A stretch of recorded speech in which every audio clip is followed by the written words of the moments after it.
Hi friends, வேர்க்கடலையில் ஒரு health drink எப்படி பண்ணுறதுன்னு பார்க்கலாம். ஃபஸ்ட்டு ஒரு பவுலில் வேர்க்கடலை போட்டு வாட்டர் சேர்த்து ஊற வச்சுக்கலாம். ஒரு 6 ஹவர்ஸ்க்கு ஊற விடணும். இந்த வேர்க்கடலையில் நம்ம பாலாக எடுத்து தான் குடிக்க போகிறோம். வேர்க்கடலை பால் ஹெல்த் ட்ரிங்கு. இது உடம்புக்கு ரொம்ப நல்லது. இம்யூனிட்டி பவர் அதிகமாக இருக்குது. ப்ரோட்டீன் நிறையா இருக்குது. ஹார்ட்டுக்கு நல்லது.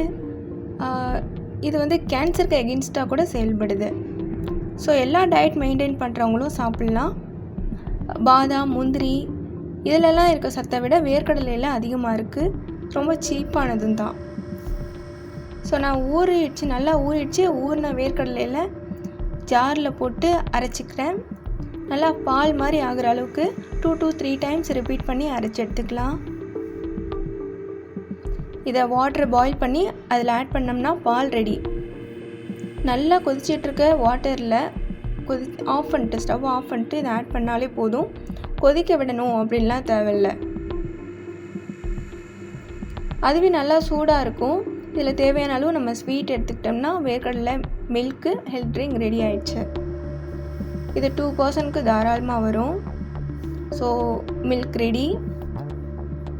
இது வீகனுக்கு, சில்ட்ரனுக்கு எல்லாருக்குமே, அதாவது சத்தை அதிகப்படுத்தணும் அப்படின்னு நினைக்கிற எல்லாருக்குமே இந்த மாதிரி ட்ரிங்கெல்லாம் அதிகமாக யூஸ் பண்ணலாம். நான் குங்குமப்பூ இதில் ஆட் பண்ணிக்க போகிறேன். என்கிட்ட இருக்குது, அதனால் நான் எடுத்துக்கிறேன். இது ஒரு ஆப்ஷனல் தான். ஸோ பெர் ஹெட்டுக்கு 2 to 3 எடுத்துக்கிட்டால் போதும். அதே மாதிரி வீக்லி 1 or 2 போதும். அதிகமாகலாம் தேவையில்லை. ஸோ சூப்பரான ஹெல்த் ட்ரிங்க் ரெடி ஆயிடுச்சு. Thank you friends.